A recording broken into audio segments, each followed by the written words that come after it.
দেখেন আমার হাতে আছে হইছে একটা হরিণের শিং আর ওর হাতে আছে হইছে এক গ্লাস পানি। ভাই বিশ্বাস করেন এই দুইটা দিয়ে এত সুন্দর একটা ম্যাজিক ভিডিও হয় আমি কখনো কল্পনাও করতে পারি নাই। অনেক তো ফানি ভিডিও করলাম, আজকে না হয় একটা ম্যাজিক ভিডিও হয়ে যাক।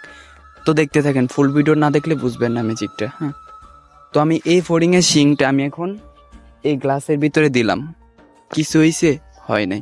তো এটা আমি আবার তুলবো, আবার তুললা এই পার্টটা, এই যে এই পার্টটা আমি আবার দিব, কিছু হইছে হয় নাই। তো এইটা হইছে গিয়ে আসল জিনিসটা। তো এইটা যখন আমি এটার ভিতরে দিব না, দেখতে থাকেন। তো এইটা যখন আমি এটার ভিতরে দিলাম, কিছু হইছে হয় নাই। হইছে কি হইছে জানেন? আপনার মূল্যবান সময়টুকু নষ্ট হয়েছে। তো গালাগালি দিবেন না কেউ, এটা আপনার অন্য একটা ফ্রেন্ডের কাছে শেয়ার করেন, যেহেতু আপনার সময়টা নষ্ট হয়েছে সেহেতু যাতে ওর সময়টাও নষ্ট হয়। ধন্যবাদ, ভালো থাকবেন, টাটা।